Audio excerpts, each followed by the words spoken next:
Bu, mudah-mudahan ini bisa saya keramik gini. Iya, mudah-mudahan. Iya. Karena mungkin udah beli cuma berarti keramik aja. Ya, mudah-mudahan gitu aja. Ikhlas siratal mustaqim. Wassalamualaikum warahmatullahi wabarakatuh.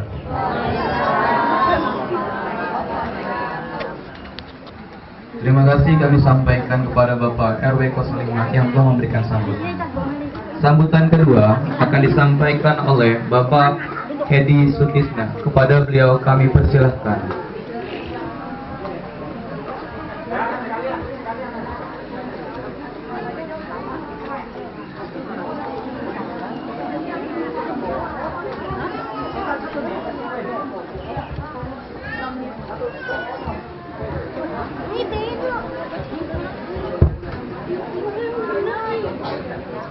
Bismillahirrahmanirrahim. Assalamualaikum warahmatullahi wabarakatuh.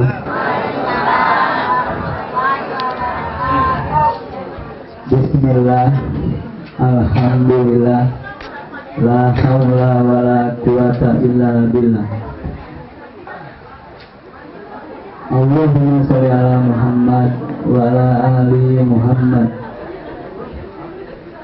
Yang terhormat kepada sesepuh di sini, Bapak, yang terhormat kepada Bapak RW, yang terhormat kepada seluruh pengurus RW 05, yang terhormat dan yang kami cintai kepada adik-adik dan ibu-ibu yang hadir.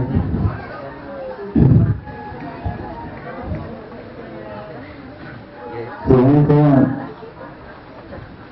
sambutan sekaligus ceramah katanya. Kebetulan yang ceramah Bapak Ustadznya berhalangan, saya disuruh mengisi sebentar. Kami dari klub pecinta Al-Quran, alhamdulillah dikasih amanah untuk mengurusi yatim, jompo, dan duafa.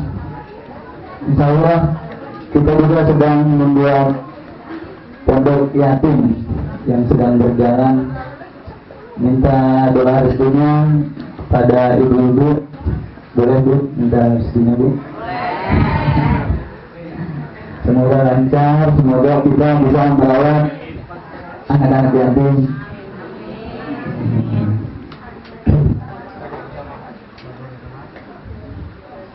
Banyak banget namanya, kayak artis. Ibu-ibu, adik-adik, bapak-bapak, kira-kira yakin nggak Allah Maha Kaya? Yakin? Yakin nggak Allah Maha Kaya? Yakin nggak Allah Maha Kaya? Berapa persen yakinnya? 1%? 100%. Kira-kira kalau Allah Maha Kaya, kalau kita memiliki Allah, kira-kira kita bisa nggak jadi orang miskin? Kira-kira seharusnya nggak bisa, karena kita mempunyai Allah, Allah yang Maha Kaya, Allah pemilik apa? Pemilik langit dan bumi, Allah. Kenapa kita masih ada umat muslim yang miskin, yang susah? Kenapa? Karena kita nggak benar-benar memiliki Allah yang Maha Kaya. Itu. Kalau kita memiliki Allah yang Maha Kaya, kita nggak bakal mungkin bisa miskin, karena kita punya Allah yang Maha Kaya. Yakin nggak Allah yang Maha Kaya? Yakin. Apa ya? Harusnya kalau kita mempunyai Allah yang Maha Kaya, kita kan hambanya, Allah bosnya. Harusnya kita nggak bisa jadi orang miskin. Kenapa kita masih susah, masih kekurangan uang? Karena kita nggak benar-benar memiliki Allah. Kuncinya di situ. Kuncinya di situ. Mau tahu nggak?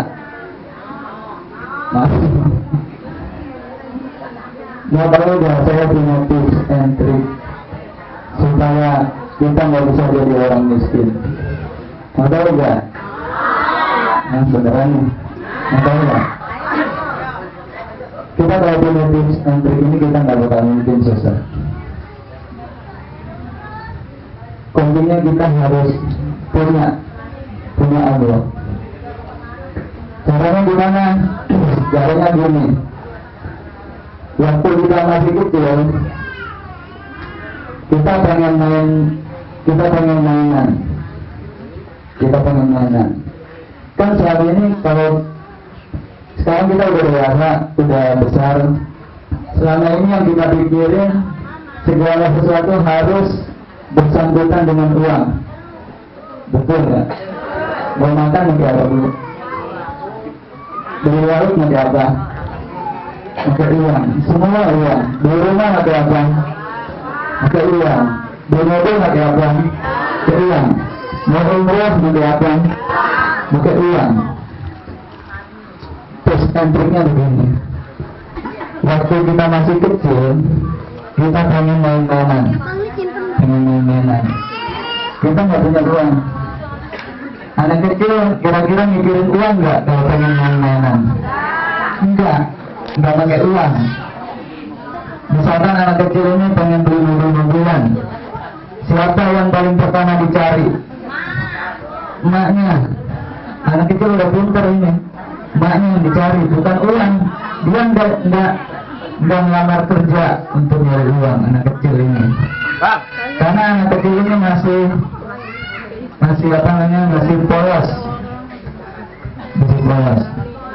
Jadi dia ngerti sebenarnya tips and triknya. Dia cari orang tua. Dia nggak usah ngomong, minta uang ke orang tua, nggak usah ngomong.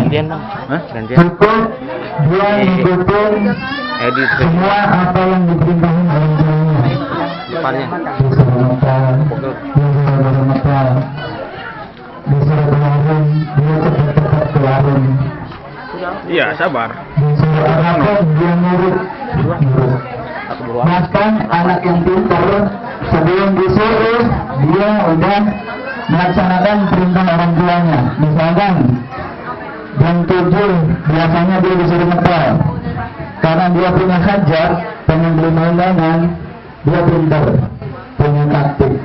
Nah, sebelum jam 7, sebelum orang tua saya nyuruh, saya jam 6 ngepel duluan sebelum orang tua nyuruh. Orang tua kan bingung, biasanya disuruh malas-malasan, kok ini rajin sekali. Pasti orang tua punya feeling, punya perasaan. Nah, saya ada apa ya? Langsung disamperin anaknya, kenapa sih nak? Jadi rajin sekali, mau apa kamu? Pasti begitu. Begitupun ke Allah, nggak usah mikirin uang. Mikirin uang mah susah, kita nggak ngerti cara mendapatkan uang, nggak ngerti. Tapi kita pikirin gimana caranya Allah ngasih sama kita. Misalkan pengen umroh, ibu-ibu ada yang umroh, mau umroh. Caranya gimana? Gimana? Kita minta sama Allah dengan cara apa perintah Allah kita laksanakan. Syukur-syukur sebelum waktunya Allah nyuruh hayya 'alas shalah, kita udah langsung nyampe. Allah nyuruh sholat, Bisa dijom ntar kan? sholat. Selama ini yang kita kerjain apa? Kita nggak benar-benar nurut sama Allah. Kita seperti anak yang bandel. Ibu-ibu kalau punya anak, kita suruh beli sesuatu, anak itu nggak mau, kesel nggak? Kesel kan? Ayah yang nyuruh sholat, hayya sholat, seperti kita nutup kuping, nggak kedengeran. Itu Allah nyuruh melalui suara azan. Allah itu yang nyuruh sholat. Jadi pantas kita ini minta sama Allah, nggak dikasih-kasih, nggak dapat pantas. Seperti kita seorang anak yang bandel, selalu membangkang sama orang tuanya. Disuruh belajar, dia malah main. Disuruh ngepel, dia nggak mau. Orang tua ngomong, kamu ngepel ya nak, biar bersih. Dia malah kuping nggak kedengeran. Ini Allah sehari 5 kali manggil kita untuk sholat. Allah manggil melalui suara azan, kita bahkan pura-pura nggak dengar. Benar kan Bu? Jadi pantas kita ini hidup agak susah. Pantas karena kita nggak nurut sama Allah. Ada anak yang disuruh apapun sama orang tuanya nurut, berbakti sama orang tuanya. Kira-kira pas dia sekali minta mainan sama ibunya, kalau ibunya ada dan nanti memberikannya, kira-kira dikasih gak? Begitu juga tipsnya ke Allah. Apa sih yang gak dipunyai sama Allah? Bumi dan langit beserta isinya punya Allah. Gampang Allah ngasih sesuatu, gampang, nggak susah. Dunia aja bisa dibalikin, apalagi ngasih uang sama kita, apalagi ngasih mobil, ngasih rumah, mau ngasih umrah, gampang, sangat-sangat gampang. Selama ini kan kita kurang nurut sama Allah. Jadi tips and triknya untuk mendapatkan dunia apapun harus nurut sama Allah, nanti diberi.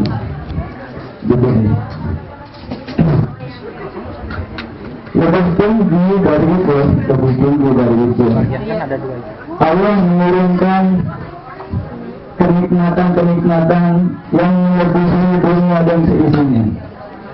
Kita dapat dunia dan seisinya itu tidak penting, masih rendah.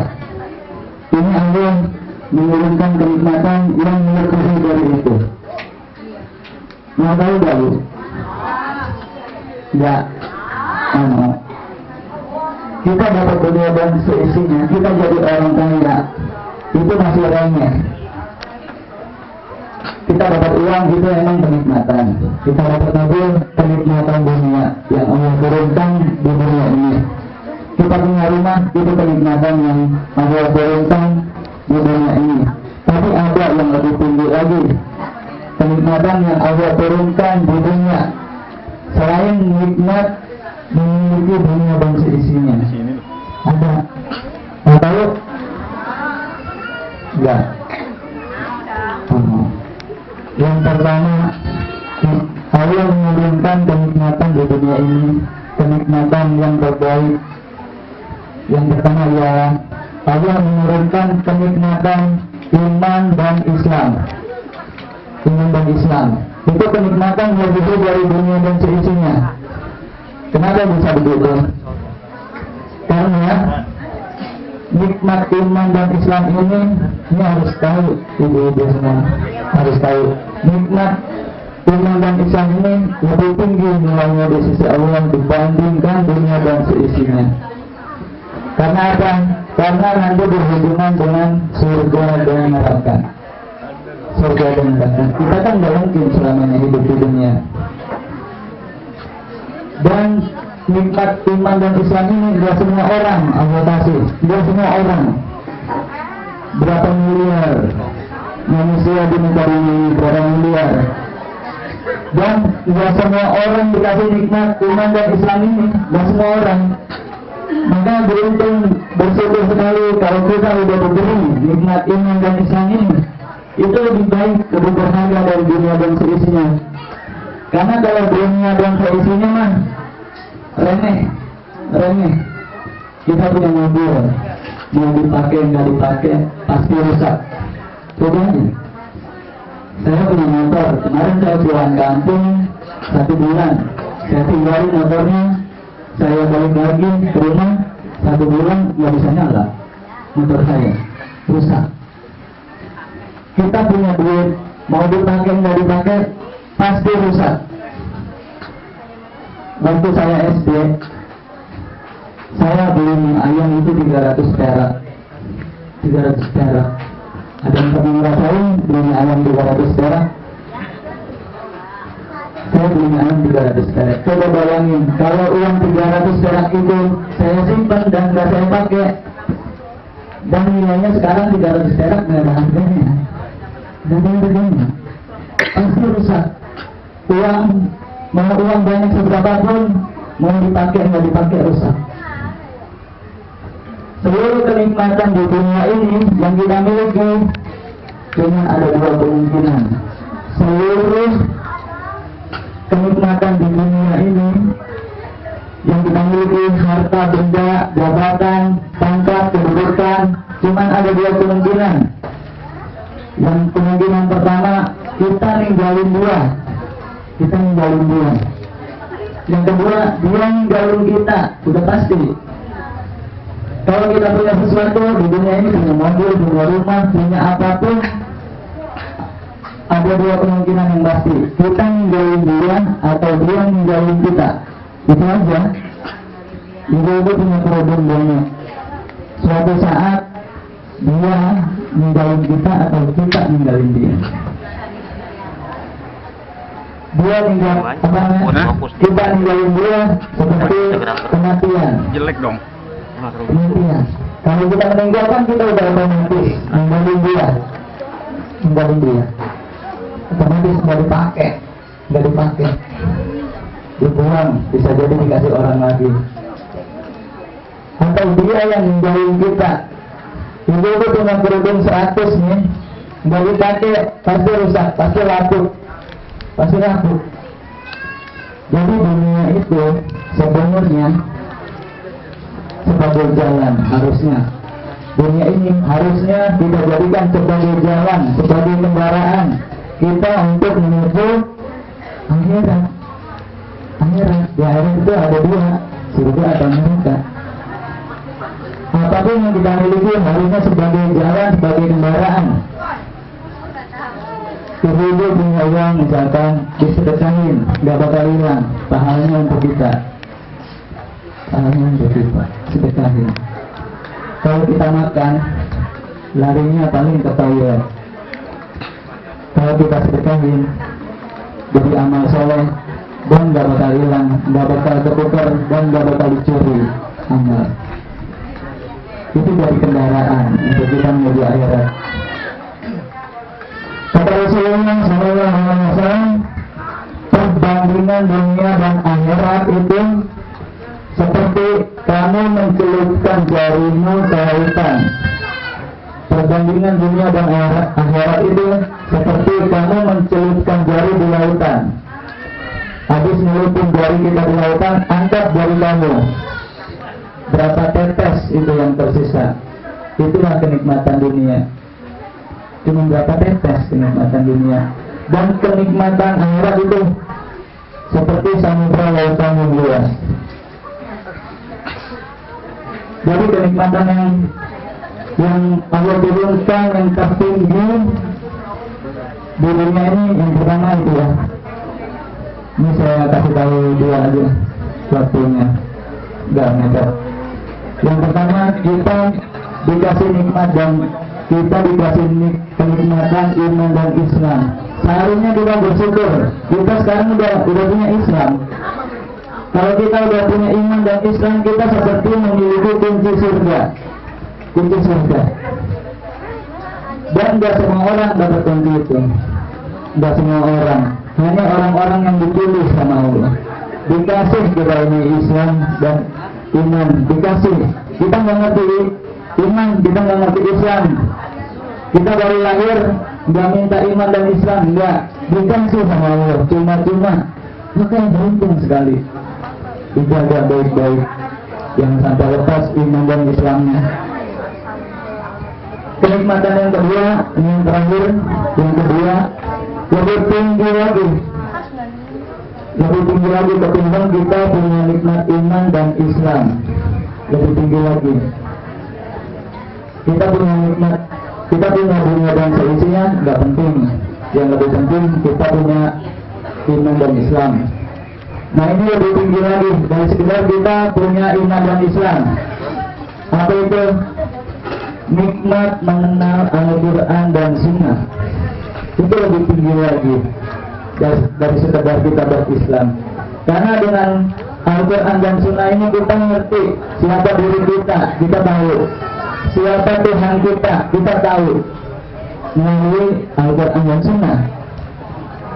Dan lagi-lagi nggak semua orang dapat kenikmatan mengenal Al-Quran dan Sunnah. Nggak semua orang. Berapa banyak orang Muslim di Indonesia? Banyak. Tapi berapa orang yang mengenal Al-Quran dan Sunnah? Nggak semua orang. Maka kita harus punya ini. Kita harus kenal Al-Quran dan Sunnah. Kita baca tiap hari. Allah udah nurunin itu. Yang jadi masalah kita mau apa enggak? Kayak tadi kita masih susah, masih miskin karena kita nggak kenal Quran dan Sunnah. Padahal sama Allah diajarin, cara minta diajarin. Tapi karena kita nggak kenal Quran dan Sunnah, kita jadi nggak belajar caranya. Seperti ada 2 orang yang pengen mengarungi hutan rimba. Ada 2 orang nih yang pengen mengarungi hutan rimba. Yang pertama, dia berjalan ke hutan sendirian. Yang kedua, dia berjalan ke hutan didampingi sama pemandu hutan. Kira-kira yang lebih selamat yang mana? Yang berjalan sendirian memasuki hutan atau yang didampingi sama pemandu hutan? Kira-kira yang lebih selamat yang mana? Yang lebih selamat yang didampingi sama pemandu hutan. Karena kita nggak ngerti di dalam hutan itu ada apa. Kalau kita kehausan, kita minum di sungai, di dalam hutan, nggak tahunya banyak buaya di dalamnya. Kita nggak ngerti kondisi hutan itu kayak gimana. Sama seperti hidup di dunia, kita nggak ngerti situasi dan kondisi di dunia itu kayak gimana, nggak ngerti. Makanya banyak orang yang tersesat, banyak orang yang bingung, banyak orang yang nggak tahu arah. Karena dia nggak dipandu, dia berjalan sendiri-sendiri mengarungi dunia ini. Harusnya kita mengarungi hidup ini, harusnya kita dipandu sama pemandunya, harusnya. Karena dia yang lebih tahu kondisi dunia ini kayak gimana, yang bahaya kayak gimana, yang aman kayak gimana. Dia lebih tahu karena dia yang menciptakan dunia. Karena dia yang menciptakan dunia. Harusnya kita dipandu. Siapa pemandu kita? Pemandu kita Allah dan Rasulnya. Allah dan Rasul sudah siap mandu kita supaya kita hidup enak di dunia. Sudah siap. Rasul sudah siap mandu kita melalui Al-Quran dan Sunnah. Yang jadi masalah kita mau apa enggak dipandu. Itu aja. Kita pengen berjalan sendirian mengarungi dunia ini, atau kita pengen dipandu sama pemandunya. Gitu aja. Sekian itu dari saya. Kalau ada salah kata dari saya pribadi, kalau memang itu benar datangnya dari Allah dan Rasulnya. Saya minta Al-Fatihah dulu deh untuk para donatur supaya dia sering-sering numpang ke kita, supaya kita sering-sering ngadain acara seperti ini, silaturahmi. Boleh? 1, 2, 3 Al-Fatihah.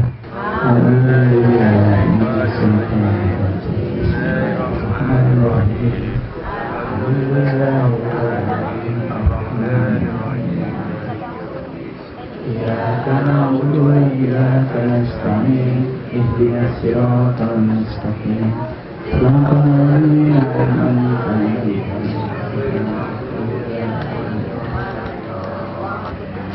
Assalamualaikum warahmatullahi wabarakatuh. Waalaikumsalam.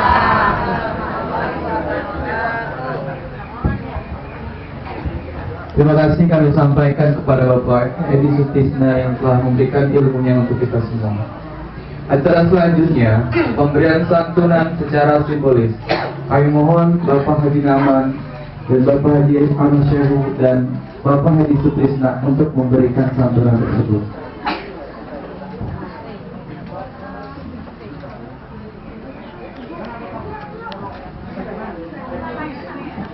Enggak, simbolis. Simbolis.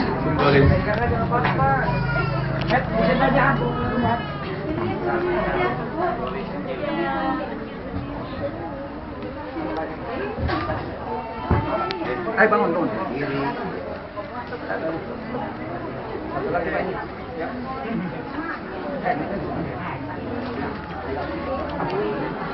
Entar aja. Entar.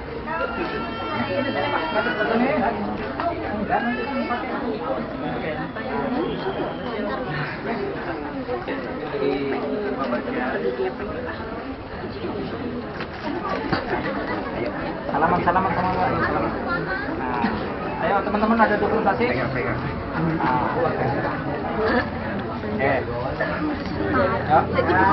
Ya. Tunggu dulu sini.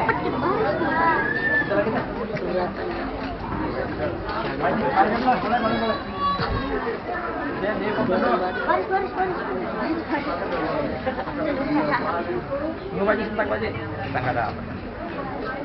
Iya.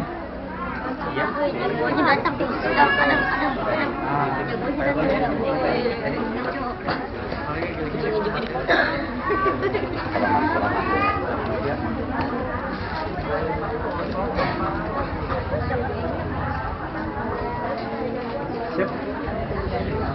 Makasih kok ya. Foto dulu. Ada di sini, Teng. Nah, Mbak, foto dulu, Pak. Foto dulu, Pak.